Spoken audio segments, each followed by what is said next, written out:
Hi class. Hi again, it's Travis. In this module, we're going to be talking about why accessibility matters. Here on this screen we see the handicap symbol, or the symbol for disability, and he's transitioning to the FAST symbol for disability.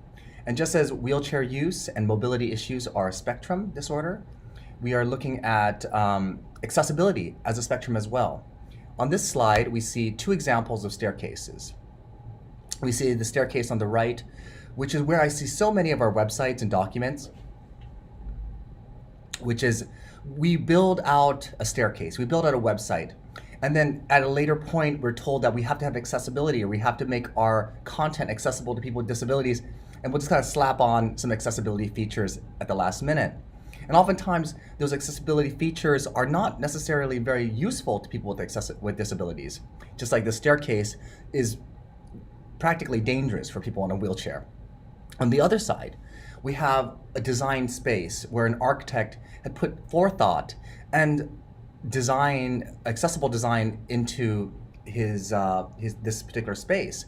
And what we see here is a space that has a wheelchair ramp and a staircase.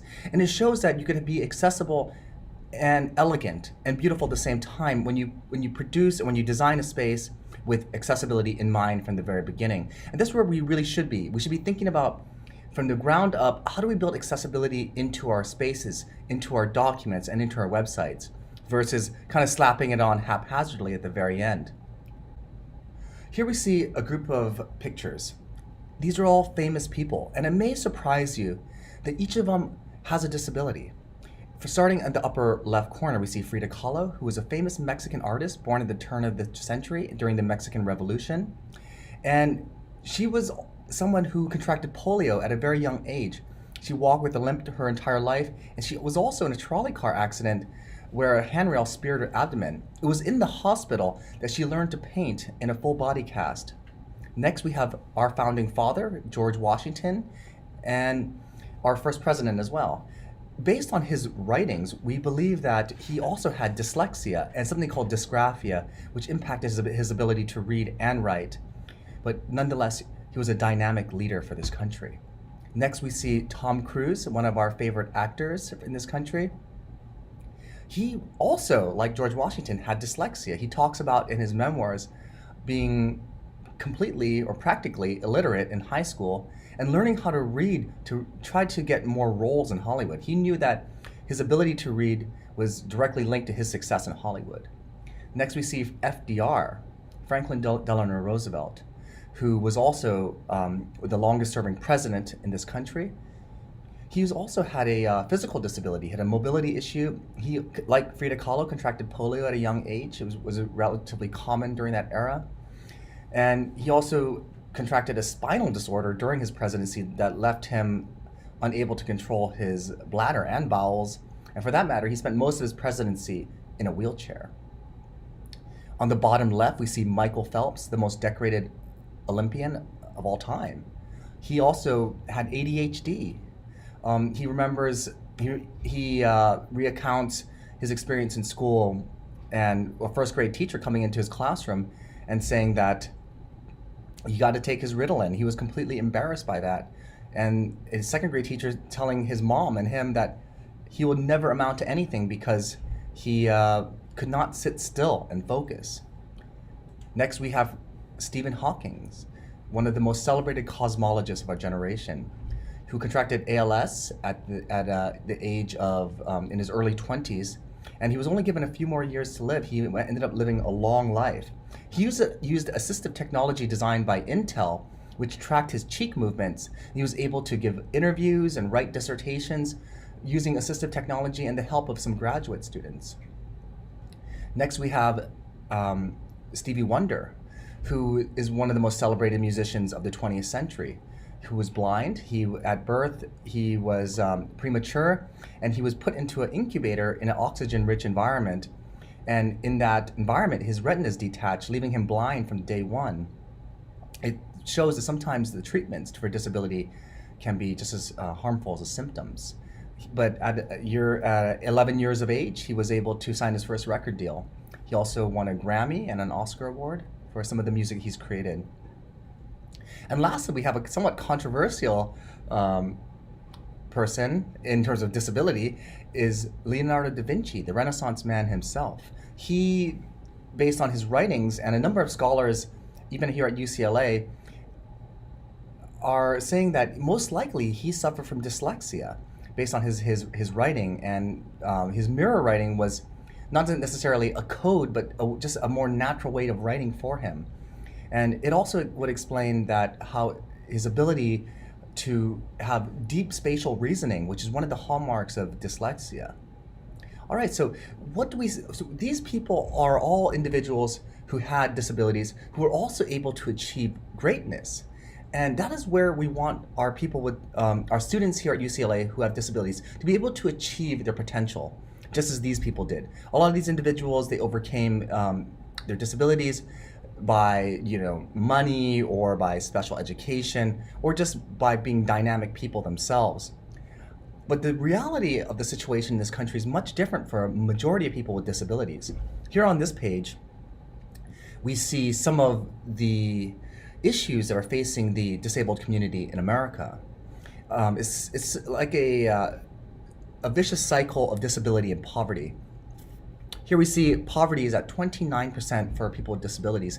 That is about twice the number, or twice the national average of 14%. So if you have a disability, you're more likely, twice as likely to live in poverty. Employment is only at around 19 to 20%. That is meaning only 1 out of 5 people with a disability is employed. Based on one study that followed 11,000 students out of special education into colleges, they found that about 50% of those students were dropping out in the first 2 years. Incarceration, you're about 4 times more likely to be incarcerated if you have a disability. There's also been a lot of evidence to show that there's a strong correlation between dyslexia and incarceration. And not surprisingly, depression is 2 to 10 times more likely for people with disabilities. So this is what is going on in the country currently, and it's in stark contrast to the previous slide where we saw individuals who were able to achieve such high levels of status in both society and culture, the arts, entertainment. So I think that when you think about disability, I want you to think about both the people who have achieved great things, not necessarily in spite of disability, sometimes because of their disability, and also the reality of the situation in this country around poverty, low employment, and high dropout rates for college students. On this slide, we're looking at some of UCLA's data. This is only the students who are receiving accommodations at CAE. This is from the 2016-2017 year. According to CAE, they're at around 3,500 students in the year 2018. But I do want to draw your attention to a few of these issues, or a few of these disabilities that are on the rise. If you look at psychological disability, it's at 1,300. This plurality of our students are suffering from psychological disability. This is only going to go higher as with each sequential class, as psychological disability is on the rise in the Gen Z generation in general. We are talking about depression, social anxiety disorder, panic, PTSD, self-harm, eating disorders. These are all things that this young generation is dealing with in much higher numbers, at least being diagnosed in much higher numbers than previous generations. I also want to draw your attention to ADHD, which is 641. This is actually probably higher on this campus than this is letting on, in that we do know that around 11% of elementary school boys are being diagnosed with ADHD. The other one I wanted to point out is autism at 45. Autism spectrum disorder is another disability that's on the rise with each year. We do know as of 2018 that about 1 in 68 10-year-olds is being diagnosed on the autism spectrum disorder. This has actually gone higher in younger generations, but there hasn't been as much conclusive evidence around the actual numbers for kids who are younger than around 8 or 9 years old. So it just shows you that on this campus, there are around 3,500 students receiving accommodations.